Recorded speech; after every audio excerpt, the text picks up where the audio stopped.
Welcome to the American Karate Studios series on the Nunchaku. Now, there are a lot of theories about how the Nunchaku came to be. It originated in Okinawa, and one theory is that when the Japanese occupied Okinawa in the late 1800s, in order to control the local population, the Japanese banned the carrying of weapons. So Okinawan farmers converted farm tools into weapons. That theory may be true, however, there aren't many farm tools that resemble the nunchaku. There was one where there was a long-handled stick with one short-handled flail at the end that was used to beat grain on the ground. There are farm tools that look very much like the nunchaku that are in use in Taiwan and the Philippines. However, in that time, only nobility in Okinawa were allowed to practice the martial arts, so it's highly unlikely that peasant farmers would have any use for a weapon in the first place, because they wouldn't be allowed to train with it or practice with it.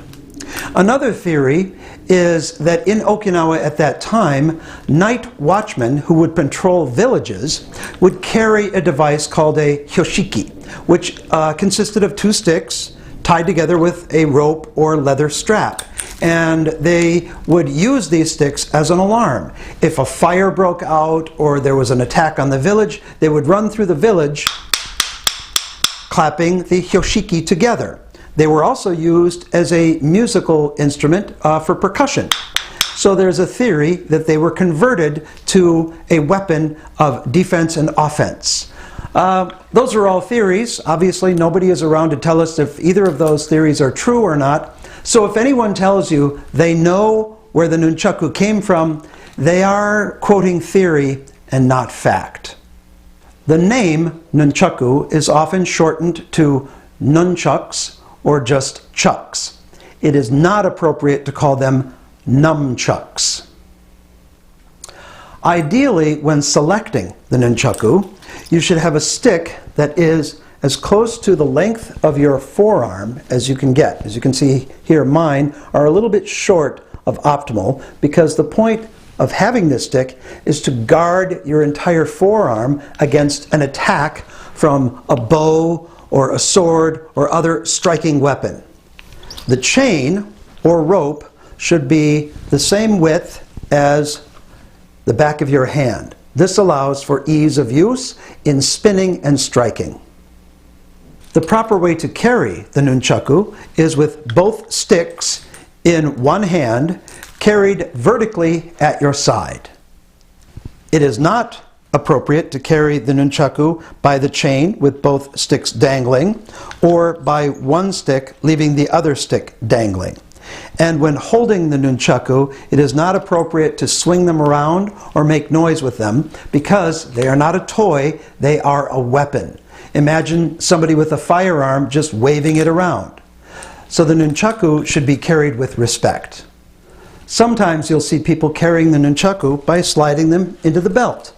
While this is not entirely inappropriate, because sometimes you have to do other things with your hands, it's considered a very informal practice, so it is not recommended. Some people will carry the chucks stuffed in the back of their belt. That is not acceptable, because whenever a weapon is kept out of sight, that's a signal to those around us that we intend to use that weapon against them. So hiding your weapon by sliding it behind you is a sign of disrespect.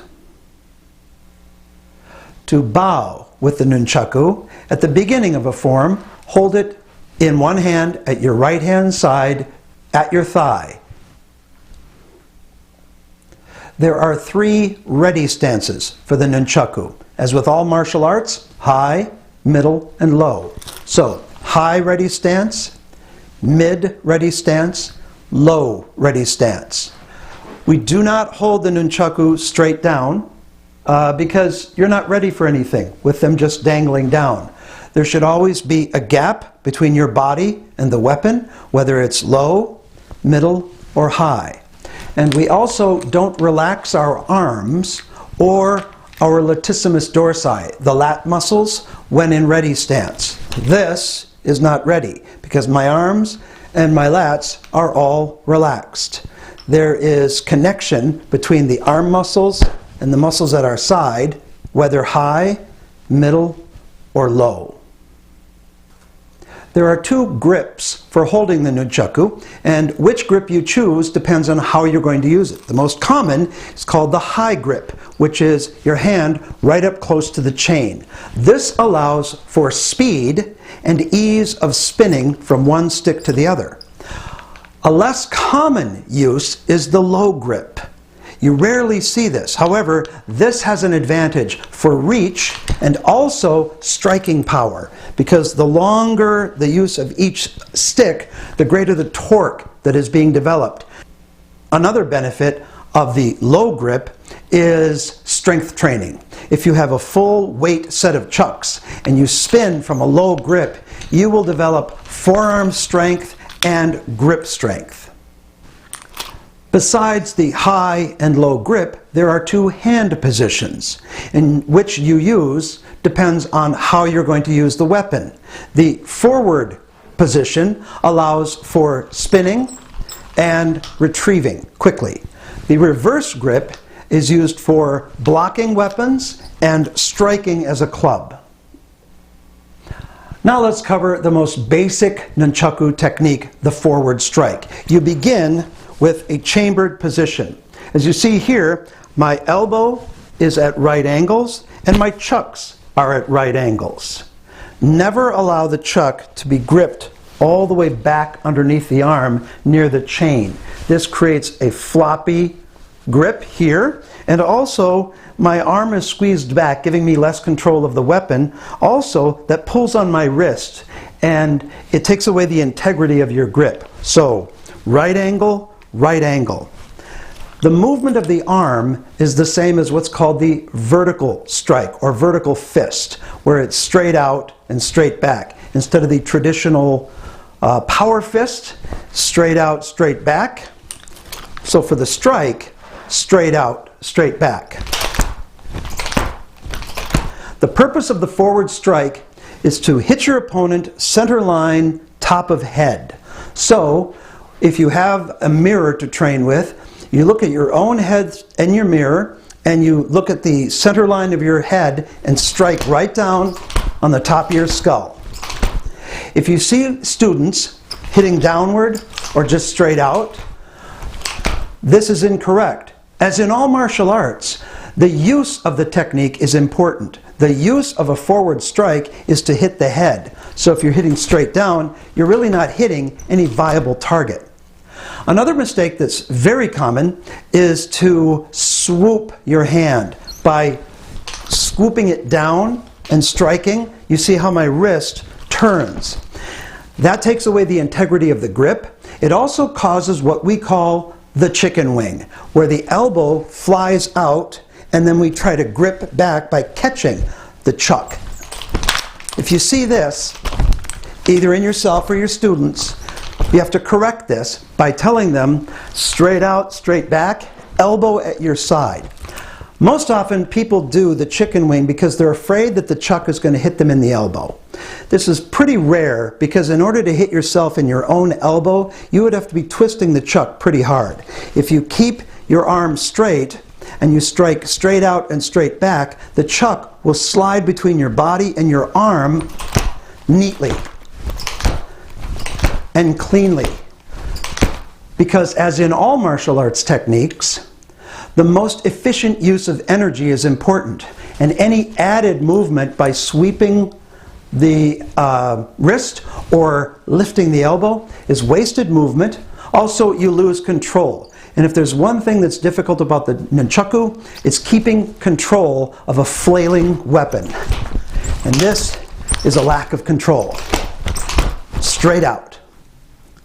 As with empty hand techniques, what you do with the non-striking hand is just as important as what you do with the striking hand. You would never perform a punch with your non-striking hand hanging limp by your side. You chamber it. Same holds true with the nunchaku. As you perform a forward strike, if you let your non-striking hand hang limp by your side, it's useless. You form an open hand guard in front as you perform your strike. This allows your free hand to perform a grip if you need it. Some schools will teach a chambered fist on the side as you strike. While this isn't altogether incorrect, it is less efficient because you can't use it as easily and move it from here to engage it as if you have your open hand guard. So whenever you're not using the non-striking hand, keep an open hand guard directly in front of your body.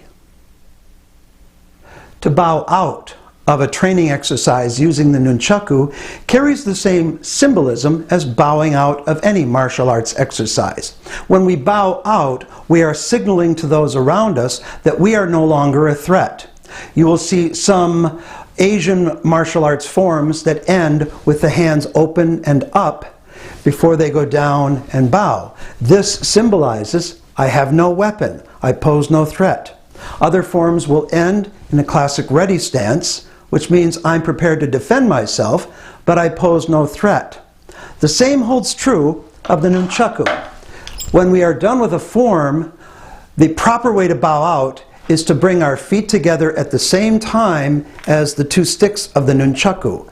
This symbolizes a closing of our training, and we pose no threat. And then the nunchaku goes by the side, and we bow out.